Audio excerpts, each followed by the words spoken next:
Hello, hello, girlfriends. Welcome to episode 3 of the newly branded Shameless Era podcast. I'm Justine Eno. And I'm Lynsey Dalen. And today we are super excited to be bringing you one of my favorite people of Grand Prairie, Laura LaValley. She was actually one of the first women I was able to connect with in Grand Prairie when Wade and I moved up here, Tyler and I moved up here. And she's been just such a comforting, welcoming woman since the day I met her. So excited to have her on here. And I know Lynsey and Laura have known each other for quite a while as well. So welcome, Laura. Thank you so much. Really excited to be here with you ladies. And I've been listening to your podcast for a while now and really just happy to be on chatting things out with you guys. So thanks again for having me. We're so pumped you're here. This podcast conversation started this time last year as we were all embarking on the Northwestern Alberta Foundation tour. And, we just had so many great conversations those few weeks, just as women and as just people getting to know each other. And that's really where our thought for the podcast started, was wanting to keep the conversation going. And you honestly just inspired us so much with how vulnerable you were with us and how openly you shared with us and how passionate you are in sharing your passion for the community. And so what fuels that passion specifically for creating change in your community? I would say it's a lot of things, but it always starts with our roots. So I was born in Grand Prairie, but I was raised on a grain farm in DeBolt. And small communities just have my heart. I think there's so many awesome things that happen there. So I grew up watching my parents build community. Back then, we had a volunteer fire department that my parents had the fire phone in their home. So it would ring at all hours of the night, and my mom would dispatch the firefighters. And it was just something that I grew up knowing that if things were needed in the community, that you had to get out there and do what you could to provide that. And I think that's really where it got started. Our house was like a hub in DeBolt. People stopped in. There was always coffee on. My parents were always about building community, and it was just not something that I had to give a lot of thought to because it was just part of my everyday life. And I just kind of carried on doing that because it feels very natural and normal to me. I was doing a bunch of research on you and just like stalking you, cyber stalking you. I hadn't realized like all of the positions that you have been in throughout your career in community and so many different avenues. I was like, oh, like it's mind blowing, like how much you've really dove into your community throughout your entire life. And it's so admirable. Well, thank you. I have had the opportunity to be a part of some really awesome teams, and each one has kind of been that building block for me. And I've been able to take away something from each one of those organizations, some that I've worked for and some that I've just volunteered for. But I really have learned as much from holding a position as an executive director, but also holding a position in one of those grassroots organizations where you're there shoveling sand, helping to build a playground. Like, there's so much to learn from the people around me, and I think I'm most at home when I'm working on a team. Yeah. You definitely shine on a team. And currently you are the CEO of the Northwestern Alberta Foundation, and this is such a vital organization to our community. Can you tell us a little bit more about what NAF does and the services that it offers? Yeah, happy to. So Northwestern Alberta Foundation just changed our name about a year ago right now. We were Community Foundation of Northwestern Alberta, and we've been in existence for 28 years, and slowly expanded our catchment area. So now we serve all of Northwestern Alberta. That's a big area, but I like to say that we're part of the mega region. And we get to do the best work by, going out and supporting communities of any size. So the remote, the rural, the Indigenous communities, they're all within our area, and we're pretty intent about making sure that we're connecting with those communities. So the platform that our charity runs on is that we develop funds that are uniquely tailored to the needs of donors. So really, you know, if people can dream about supporting something, we can usually find a way to make that happen for them. And we have a lot of flexibility in being able to do that. So further to that, those funds that we currently have just over 200 funds. They're all pooled together in an investment portfolio to really maximize that investment income. And then a portion of that income is granted back to the community each year as per the donors have outlined in each of those unique funds. So it's a complex model. I haven't been able to perfect my elevator pitch with NAF because there's so much to it and it is very complex. But we really pride ourselves at having that community knowledge across the region and respecting all of the unique pieces of each community, big or small. And then really understanding where the community impact, it's different in every community. And we're never coming in to say, hey, we have all the answers. This is what you need to do. We want to come in and be that supportive role. We want to learn about the victories and the challenges in each one of those communities and then see, is there a way that we can affect that change? I think one of the misconceptions about our foundation is that the money always stays in Grand Prairie, and it doesn't. We have several regional funds and really looking to create more momentum with that as we do things like the Rooted in Community tour.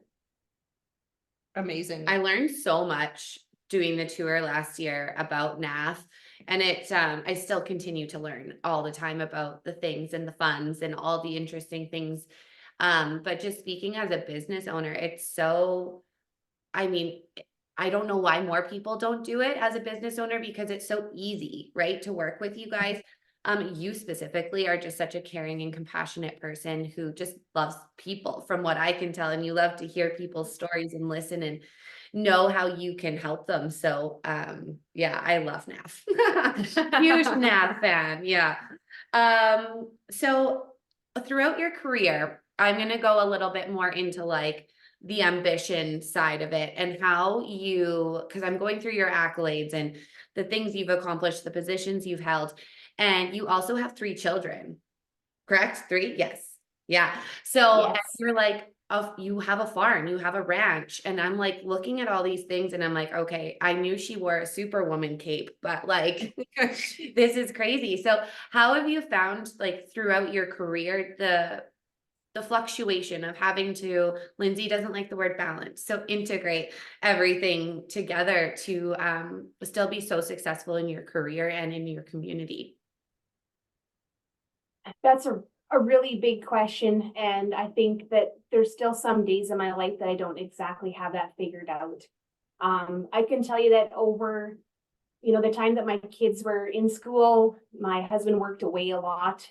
He had a job that took him into the States, so he was not even close by really if we needed him. So we learned very quickly to have a really solid routine, good communication, and ultimately there were still many days with chaos. And it's taking those chaotic days and knowing that tomorrow will be better and really just trying to dial in on what your focus is. And I can tell you that I've had, you know, some really awesome positions in my life, but my very most favorite one is being the mama to those 3 kids of mine. And they're adults now, or I like to say they're adulty adults. They're practicing. So Yeah. practicing adulthood and really doing well, but it's definitely been a challenge to keep all the balls in the air. And what my mom has always said that, you know, since I was 3 or 4 years old, I have had busy little girl syndrome, and I like to be busy, and it's part of who I am. And so I'm a very big list maker. I have to be organized in my life because I have lots of different areas that require my attention. And then it's trying to divide and conquer over the week where I will slot in time that these are, you know, this evening is when I'm going to do the ranch things that I haven't got to this week. I really think it's important to compartmentalize because it allows my brain to really focus in on the pieces that I need to work on. And then also penciling in the fun. And that's been really key because sometimes I will forgo that part because I feel like I'm such an ambitious, driven person that that part will kind of fall to the wayside, and it can't. So I'm very lucky in that my husband is a really good reminder of that, and he likes to just, spring something on me and say, why don't we go camping? Why don't we do this? Why don't we do that? And I have to remind myself that I know that that's what's best for me. And so I'm getting better. We've almost been married for 25 years. And at first, I really dig my heels in about that because it wasn't on the schedule. And now I just get in and go because I know it's good for me. That's right. Oh, I love that for you, Laura. Honestly, I couldn't even imagine your life and fun not coexisting. Yeah, you're so fun. Because you are so fun Yeah. and just such a naturally joyful person. And, I do know your parents personally. They're wonderful people. And so I can see a lot of where you gain the qualities that you have from. And, when you recognize that you need that time for yourself, like what kind of things do you like to do when you need to just kind of detach from the day-to-day, the ambition? Like, what do you do for Laura specifically? I love hiking. Nice. So, hiking for me is a time where my brain actually stops functioning on all of the things. So if I actually purposely choose a challenging trail because I need my brain to think about where my foot's going to go next, watch out for that branch, all of those sorts of things instead of the other million things that are going on in my day. So I feel so refreshed when I can, spend a couple hours outside in nature. I do love to go with friends, usually a small group, even just one girlfriend that we get to visit. That's really important to me. In the summer, we usually try to do an overnight backpacking trip. Last year we did 55 kilometers in 3 days, and it was just really, really nice for me to just get back to the basics and focus on friendships and nature and really just keeping things pretty simple. So my life's not super simple, and I usually design it that way, but I need those times where I check out completely, and that's what hiking does for me. I was -4 toenails when I got back, but hey, they just came back in, and I just got a pedicure. They're looking good, ladies. Amazing. Right? I love that. So you, speaking to the ambition side of things, you've put yourself in a lot of bigger circles of foundations or charities in community. And Linz and I have talked about this lots on prior podcasts, but just being in this space specifically with other women, is challenging. But I and Lynn's mentioned this earlier on the podcast, even like meeting you, there was no awkwardness. There was never a feeling of judgment. It was like, come give me a hug, and just so welcome and open and really, really comforting.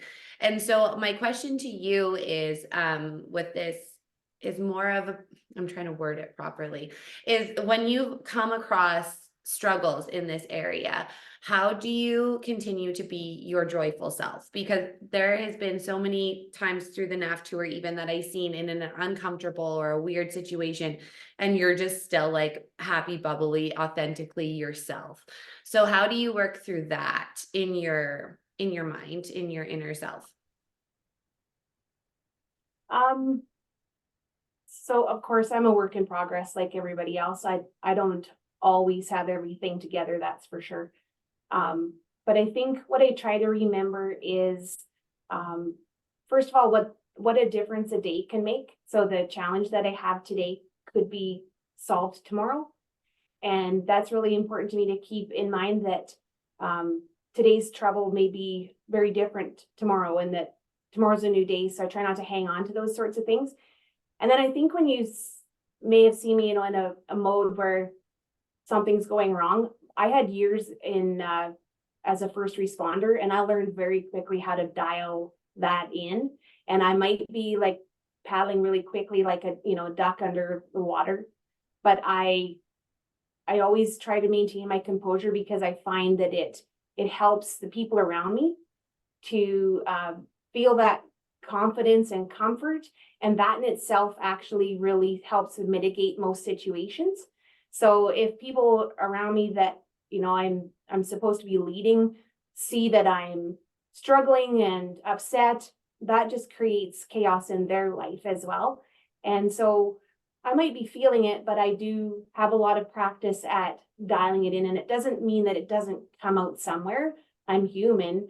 But I actually, it's part of who I am, but it was not always. I used to panic about stuff when I was younger. It is something that I've developed over time. And it's just one of those things that it's like a muscle. When you kind of work towards keeping your composure, it can be done as long as you have that outlet after, and I would say my husband is my outlet.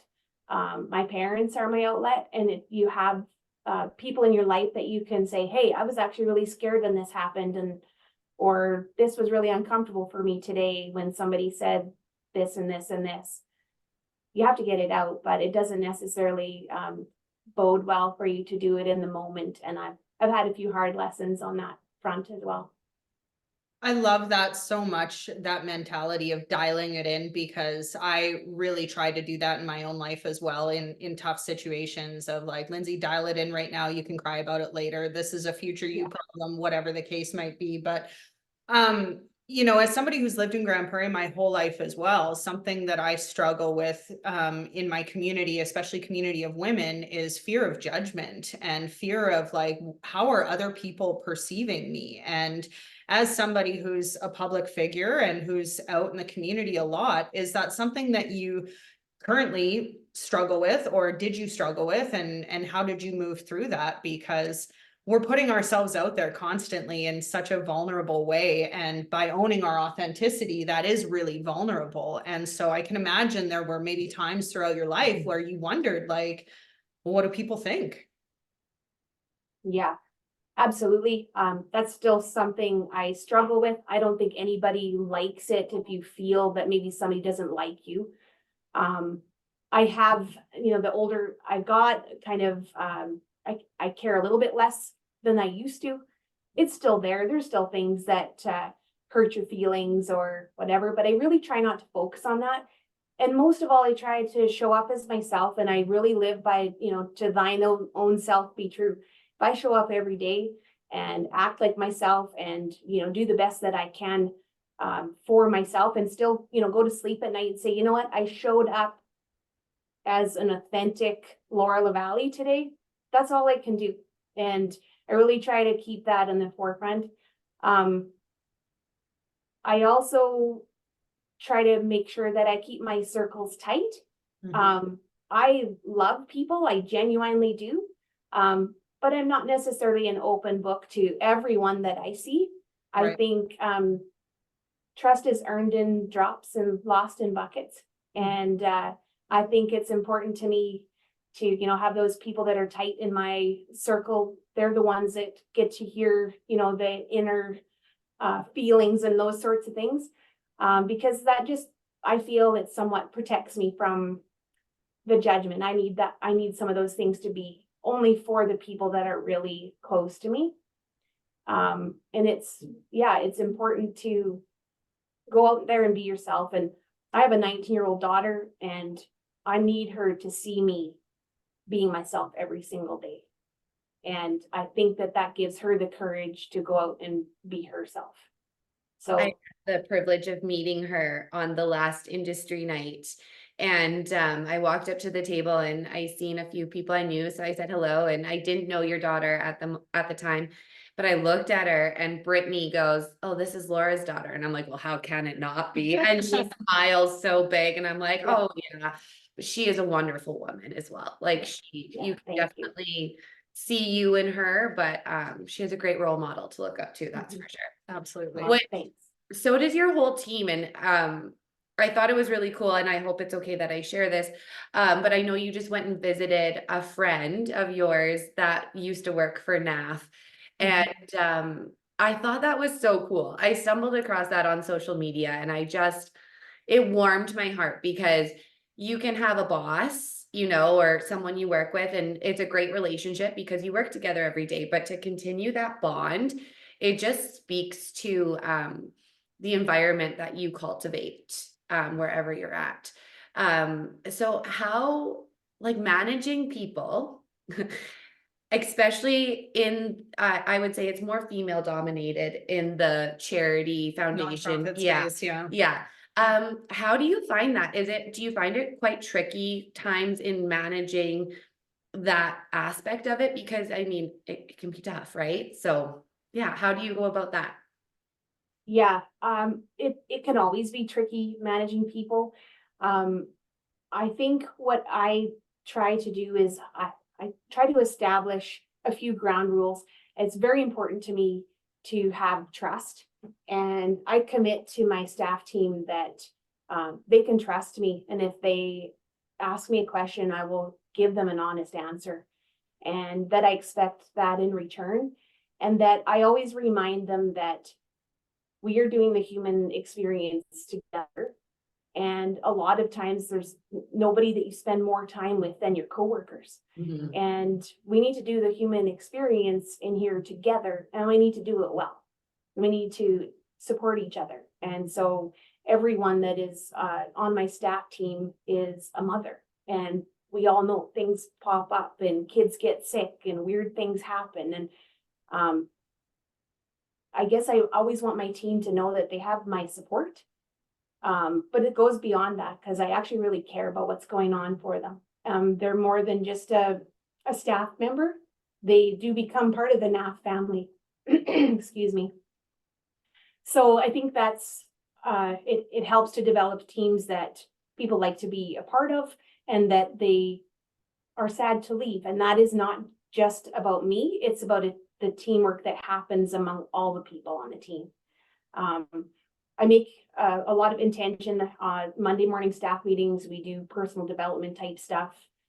This is a safe space to share, but we also get to do a ton of awesome work. And the days in here are super busy, and we're doing really impactful, cool things. But we have to look after our team because we're only going to be strong if our team is strong. And so that is really a big priority for me. Is I take that time and yeah, it's created lasting friendships. So when Rhonda announced that she was moving to Vancouver, I wanted to lay under my desk for like 3 days and just cry. I was like, how am I going to live without her? Because she really helped transition me into this role and was just so effective at her job, and then just really became such a dear friend. So what is really nice to know is that in 2024, friendship's not defined by distance. So we can still be connected in so many ways, which is awesome. Well, and let's give a quick shout out to Rhonda Yeah. because we love Rhonda. We do, She's yeah. such a boss and just, made some huge changes in life this year and allowed you to go on your first trip to Vancouver. Yeah.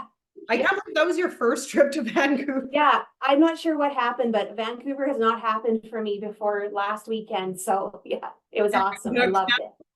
I'll be back. Awesome. Yeah. And so on that note, you touched on friendships in 2024 and the distance, between them as having lived in the same town your whole life. I'm sure you have a lot of girlfriends that you have been friends with since you were a kid. But I mean, one thing Justine and I have learned is the beauty of those friendships that you gain later in life and women that didn't necessarily know you through everything, but they know the version of you now.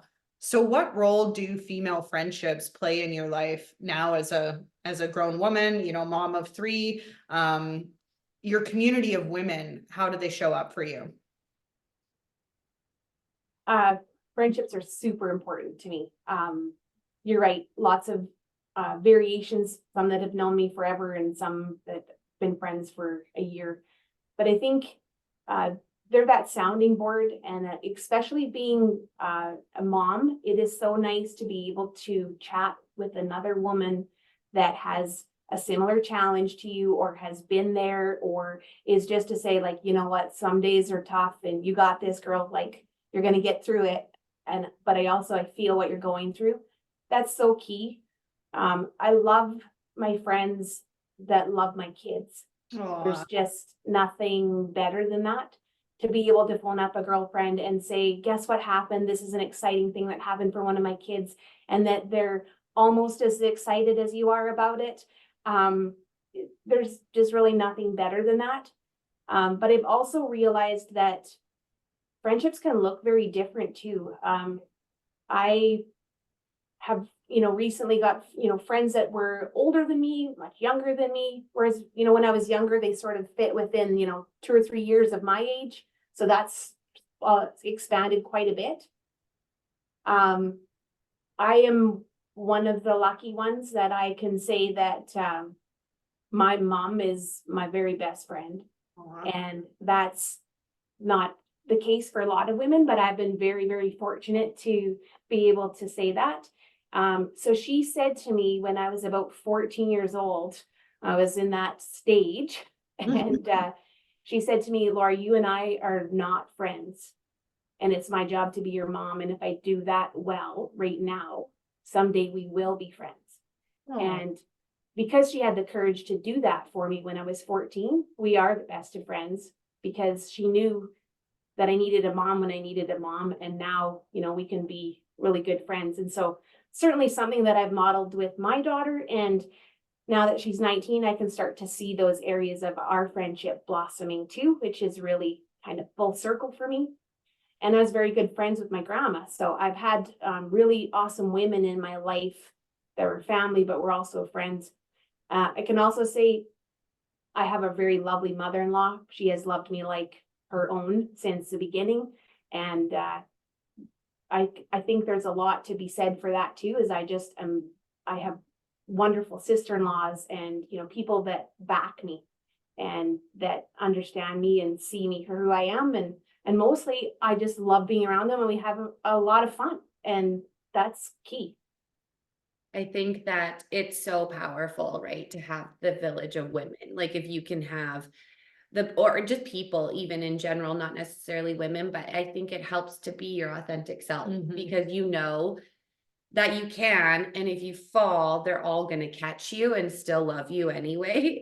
I think that it provides a lot of power in that. Well, and it sounds like strong women are really celebrated in your family and in your lineage and in your husband's family. And I think when you get to grow up in that kind of an environment where women really are celebrated and encouraged to be themselves, it becomes easy to foster an environment of other women, because that's just what is those kinds of strong, empowering women. And so I love that that's how you were able to grow up and what you were surrounded by. Yeah, and I guess I would be amiss to not give a shout out to the men in my life, because they have always just made me feel like I could do anything. So my dad's my biggest fan, and he thinks I can do anything, and that's meant something to me over the years. And I have 2 great brothers that also believe in me and are cheering for me, and that is important too.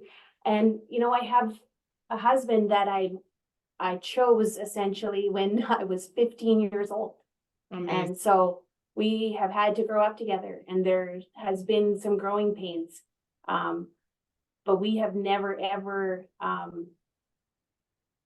we've probably been hard on each other, because I think we have believed in each other so much, that we've known that each of us could be the best that we could be. And he's paved the way for that for me. We're very different. He's not the social guy as much, but he loves what I do, and he supports me every day, and he believes in me, and he knows me probably better than anybody, and I feel pretty lucky to have that. Sometimes when he gets offside, my daughter reminds me, says, see, this is what happens when you chose your husband, you're 15. Like, well, she's not wrong. That's incredible though. Like to think of the growth just in any person from 15 to 40, right? Like in that age range, that's insane. You're a completely different person. Yeah, very much so. Probably multiple times through that. And to be able to stay with the same partner and to work through it while they change as well, speaks to both of your characters. So, and I mean, you've obviously been able to grow a beautiful family from that. So that's amazing. I love that a lot. Getting all emotional over here. Yes. Can we talk a little bit about boundaries? Are you okay with that? Yeah. Okay. So I know that you go to most events in town and show up whenever you can. I know you've showed up for our event many, Countless many times. Yeah. Probably when you were like, I could just go home and put my feet up right now. Um, how do you protect your energy, your time, how do you set those boundaries up and not feel guilty about them? And if you do feel guilty, how do you work yourself through that process? Again, I do not have this perfected, but I do know how important it is to my own functionability in life. And I think I'm a very planned person. So, I sit down on Sunday, I still have the old school paper planner. I run everything on my phone and my computer too, but I actually need to sit down and write on Sunday afternoon to kind of ground myself in what's going to happen and what my week looks like. I try very hard to not be reactive with the things that I am attending. It's like, if it's not planned and there and already scheduled in my calendar, then I try to say no to it, because otherwise I can get so busy that I'm actually not showing up authentically at these things because I'm overtaxed and I'm too tired. My social battery is low. So I want to make sure that I'm showing up to be able to be myself and to enjoy it. And I also pay attention to the things that give me energy and the things that suck the life out of me, because we all know there's both. And so sometimes you still have to do those things that you don't necessarily love, but I try to make those few and far between, or I try to schedule them on a day where I don't have, 6 other things, because I need to preserve my energy. So I'm way more, I pay a lot more attention to my energy than I used to, because I notice I don't have as much of it. In my 20s, I could just go and go and go. And I can't do that anymore. So I have to be very mindful about the things that I say yes to. Do you feel like we kind of grew up in a bit of a hustle culture here in Northern Alberta, being such a oil and gas driven, remote community? I'm sure you felt this before, but I feel like I'm like a recovering, I don't want to say addict, but like I feel like I've learned a lot of lessons about the fact that no is a power word, that if I can't show up authentically, it's in my best interest just to not go. But the way we grew up here, like this city has just been moving nonstop, and there can be a sense of feeling like you need to be at everything. So how were you able to kind of like break out of that and design your life in a way that works better for you? Like, was there a moment or a time where it all kind of like made sense of like, wow, I can't move at this pace anymore? I think there definitely was a moment, and that was during COVID. Not that we want to talk pandemic times anymore, but it was our family slowed right down, and we were done all the activities. My kids at the time were all at home playing lots of different sports and in high school, and our house just came to a screeching halt. In fact, my husband lost a job that he had for 18 years, and he was at home for a year because employment was such a difficult thing. So our lives completely changed. And I started here at the foundation about a week into the pandemic. So that was a giant shift for us as well. So that would be the part of my life where we had to really stop and think, wow, we're changing everything about the flow of how the LaValley family works. And it was hard, but also really necessary. And then there's a lot of takeaways from that. So we spent more time eating family suppers together, which is, something we're more intentional about now, even though my kids don't live at home. I think it's really important to kind of prioritize those things that we loved about the pandemic, because there were quite a few. I don't think we talk enough about those things, to be honest. Like it changed. There were good lessons learned. For sure. And it changed everything for everybody. I know that was a huge pivotal moment in my life as well. But I couldn't agree more, Laura, that like, as far as how our family works, we learned a lot during that time and about what was important to us and where we wanted to spend our time really making memories as a family. So, I mean, I'm sure it was hard, but I'm so happy that your family has landed in this space of just more clarity around what's really important. Yeah, absolutely. I wouldn't trade those lessons for anything. I'm glad that we're on the other side of that now, obviously, but those were really a lot of good family years for us because I got extra time with my kids that I would not have normally got. Absolutely. Yeah, a lot of things changed that I had a lot more of that quality time that I wouldn't trade for anything. Well, and then we're lucky enough to live in Northern Alberta in big, wide open spaces on Yeah. our acreages and farms. You know, we didn't really feel the stress the same way in that regard. And so when you're at home with your family, like, what does that look like? What does an evening at the LaValley Ranch look like? We should just Mm. invite ourselves. Yeah, we want to come check it out. Yeah, please, I would love that. So our ranch is family ranch, so we have partners that are family, so there's always somebody roaring up and down our ranch road, checking the herd, doing something. My parents live very close to me, so they're a big part of our lives, as are Tyler's parents, because they're just around the block, so tons of family around. I think when my 3 kids are home, that's when you'll see me the happiest. It's my best days. I love them being at home and just having a barbecue. Lots of banter between my 3 kids. They love each other in a very fun way, which is really cool for me to see as they're adults. It's quite the shift parenting adult kids. Because you have to know where you step in and where you let them go. And by step in, I mean guide, prompt, suggest. Nudge. It's really no step in anymore. We love sitting around a campfire. We love fishing is a big thing for my husband and my boys. They absolutely love that. We're an outdoorsy family. So anytime we can be doing activities of some sort, we are. I think there's a lot of conversations, and sometimes they're political things, they're experiences that my kids are having in the workplace now. They're about the importance of education, sometimes financial planning. What I do love is that I have the opportunity to talk to my kids about mistakes that we have made. Mhm. And it's like, here's some free advice.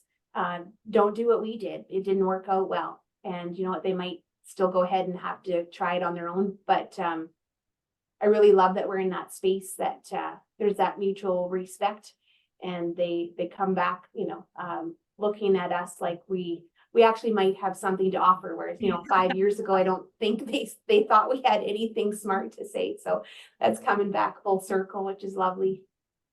Yeah. I was saying that this past weekend to my parents. I was just saying, I'm in a younger phase of parenting with the young ones, but I can't imagine letting them go. Like how hard that has to be on the heart of like, okay, and like watching them mess up and watching them make the mistakes and have to learn the tough lessons. Like that's hard on the heart, right? Because at least when they're little, you can try to protect them, but when they're big, you just hope you did your best. And I yeah, really struggled to let my oldest go.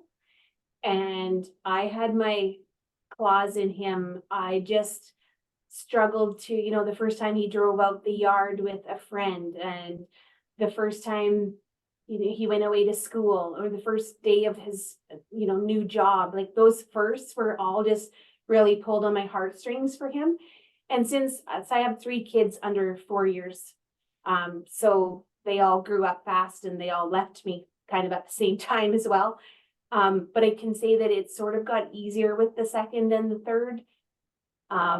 I didn't think it would, because you know how when you're pregnant with your first and then you're going to have your second, I remember saying to my mom, like, what if I don't love this one like I loved yeah. the first one? How can I possibly Yeah. love much again. Yeah. you can't even fathom that that's possible. And she's just like, you just do.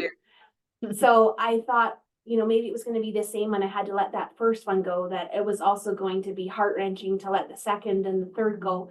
And don't get me wrong, there's been some differences in the way that they've done things, but it did get easier because once I got to see my oldest thriving and doing life so well, you really want that for them. That's the whole goal of motherhood. And once you see your hard effort, turning into something really good, it made it a little bit easier for me to let go of the other two. Still not easy. There's still days where my heart sort of yearns for those days when they were little and still, in my care every day.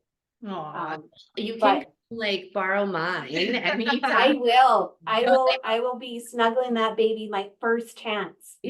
I stumbled across this video. Something you just said kind of popped into my head.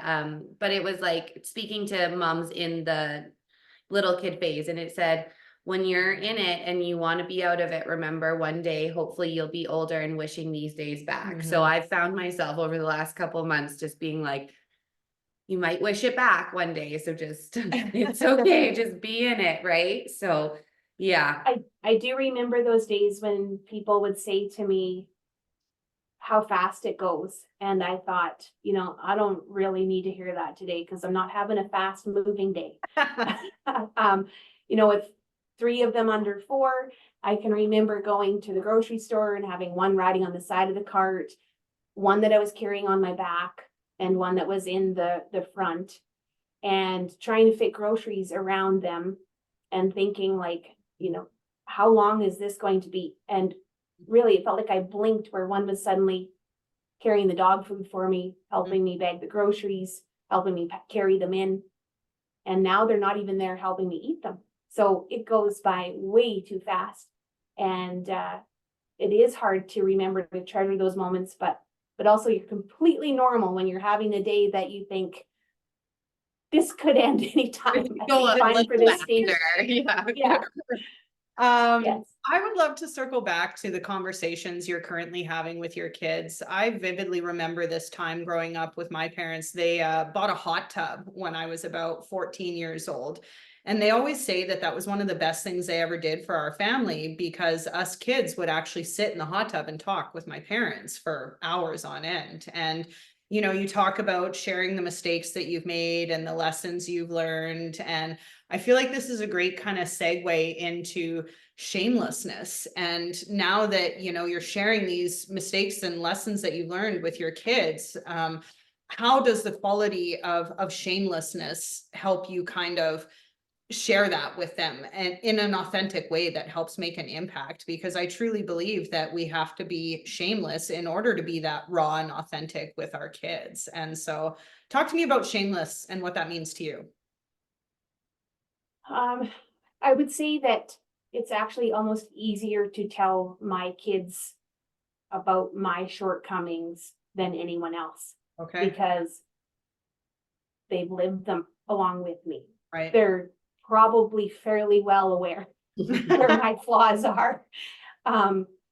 They may not, know things about, before they were born, or some things that they were sheltered from because they were, too little. So now they're at that age where we can share those things. And honestly, I feel a lot of comfort in doing that because I know them so well, and there's no 3 people that I would way rather spare, that lesson. And sometimes I don't want to deprive them of those lessons either, because they've shaped me and my husband and, both of you. Like, we have to do the lessons. But I want to show up as very real. And mostly if I'm talking about where my mistakes were made, they're going to be open to talk to me about where their mistakes have been made. And I want to be that support to them. So I shamelessly tell them where the mistakes have been made, how I wish something might have been different. When something has hurt me or made me sad, I don't really hold back. And I think it's important for them to see you as being as human as possible, because again, it goes back to that human experience piece. That's what we're here for. Well, and I can only imagine the conversations that you guys are having, because I know we've had some really great conversations, and you've shared so openly and shamelessly with us. And girlfriend, some of your stories are hilarious. Like, I'm still in stitches over some of the hilarious stuff that you have shamelessly owned and just like moved through in your life. And I just think that that's such a great quality about you, that like, I just feel like you have such a joy and a zest for life that like I can't even imagine shame showing up in your life, because you just see it for what it is, and that it's just part of, like you say, the human experience. It shows up from here and there, but you know what, I do feel that I am good at laughing at myself. And if I take myself too seriously, I'm not going to enjoy my life.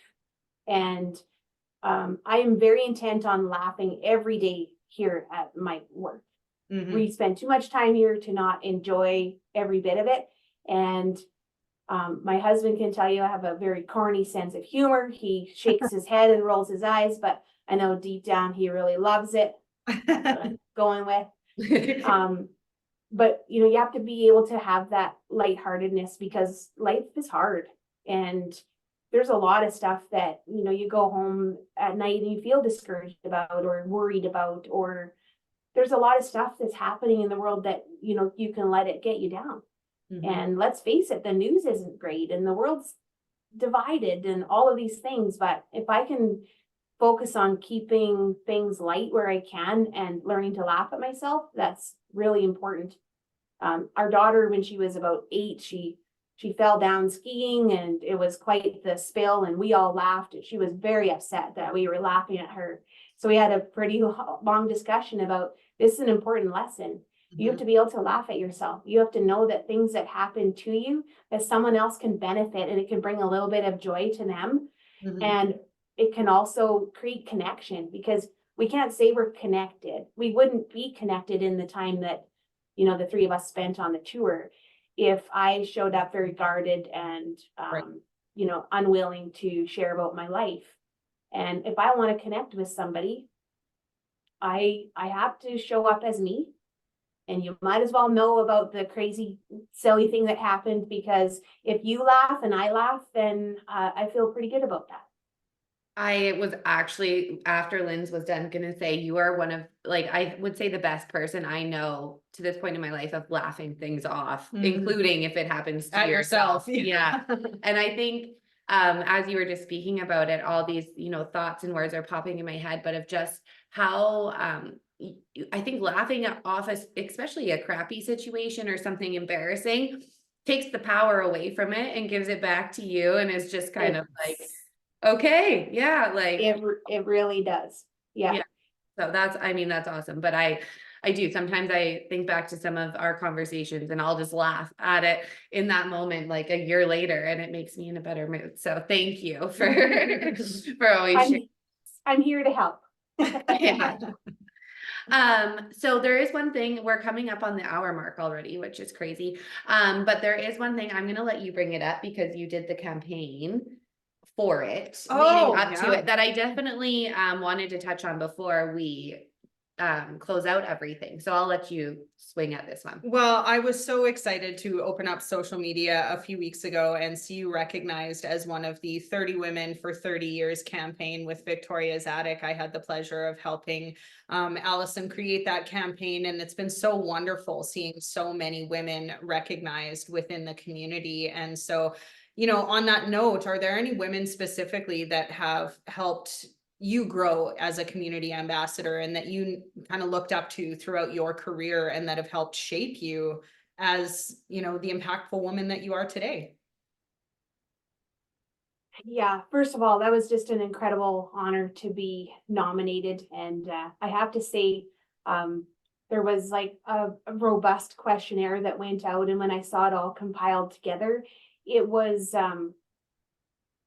one of the strangest feelings for me, to be honest. I mean, a lot of that information I provided, but seeing it all together was like, it was so personal, and it was all the things that I cared about more than anything else, all in one article. And it was really humbling, but also, it wasn't that I felt exposed, but it was like, I didn't really know how to feel about it to begin with, because it was just all out there, and I felt like somewhat, just you wonder, how is this going to be received? How are people going to feel about this? It's like, yeah, it felt so vulnerable to just put that out there, but yet I'm so appreciative of all the warmth that I've received from it, and it's just another extension of needing to be vulnerable and share about yourself, because there's some little piece in there that might help somebody else. So I'm really in awe of what Victoria's Attic's trying to do with that campaign, and all of your work on that too, Lynsey. I think it's just amazing. Another opportunity to celebrate women. But I have to say, the women in my life, I certainly have looked up to both of my grandmothers.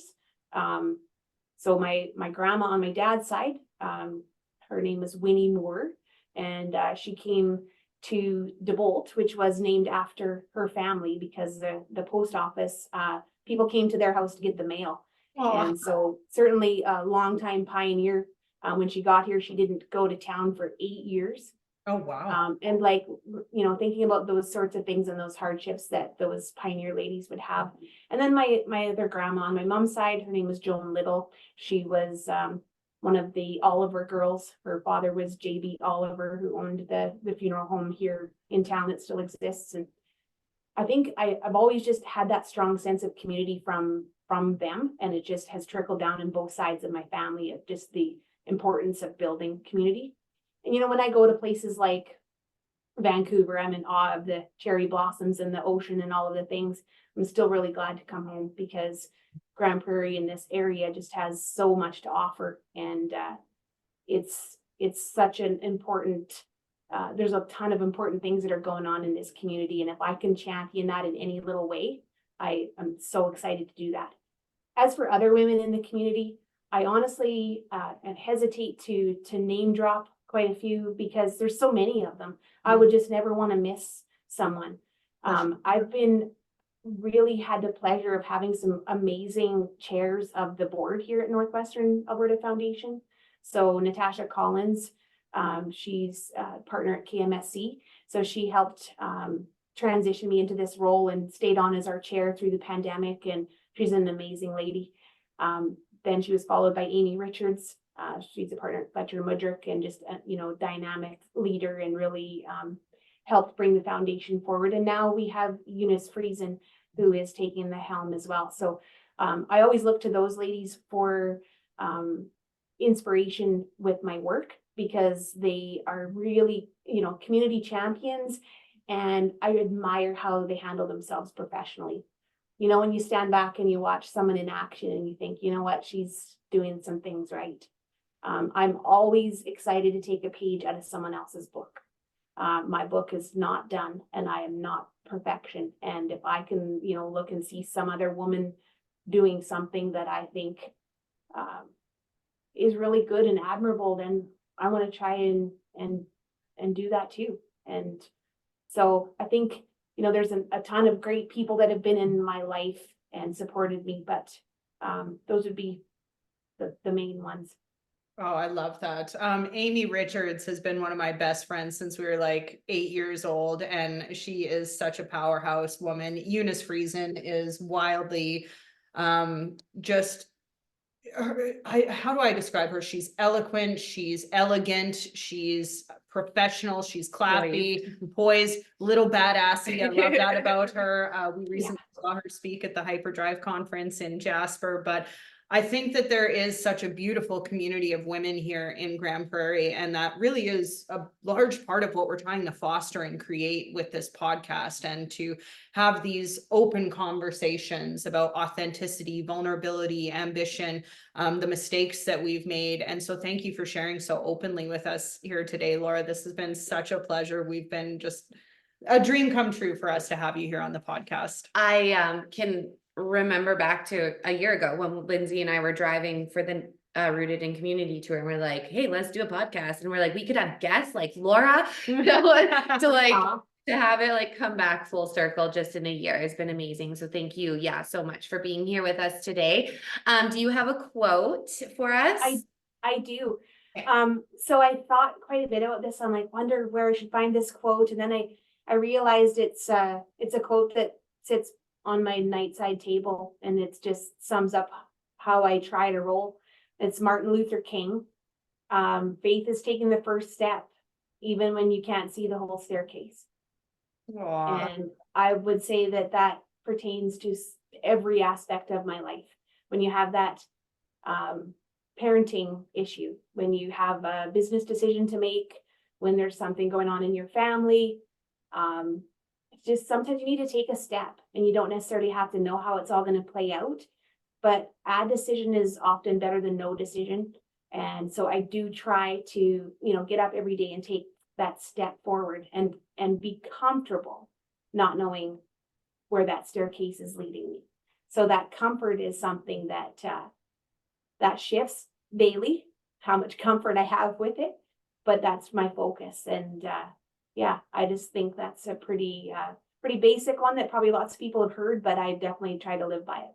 Not I've actually basic at never all. heard it, Yeah, I've and I never love heard it. either. Yeah. I was just thinking, I'm like, what a mic drop to end Yeah. this episode on. Go. That one's Yeah, gonna stick with I us. will So. for sure. Thank you so much again for being here. And yeah, if anyone has any questions for NAF or anything, please reach out to NAF, and that's really recommended on our end. And Laura, is there any departing words you'd like to share with any listeners out there? I would just love to thank the two of you for what you're trying to do with the Shameless Ambition podcast. And I think you guys are definitely putting women and that camaraderie that we need to have with each other, and that support really at the forefront, which there needs to be more of. So kudos to both of you for modeling it and for promoting it and living by it. I'm very appreciative that you're doing that. And also, it's just been my pleasure to work alongside you guys with the Rooted in Community tour. And I really am excited about any opportunity to hang out with the two of you. And mostly, thank you for making this an easy thing for me and helping it to be comfortable for me to just show up here and be myself. And hopefully there's a little tidbit there for someone. And mostly keep going with the podcast, because I'm learning on every episode as well. So thank you. Thank you. That The means the pleasure world. truly is all ours, Laura. It means the world to us that you agreed to give us your time today. We appreciate it very, very much. And we'll see you on the tour. You bet. Can't wait, ladies. Have a great day. Thanks, Laura. You too.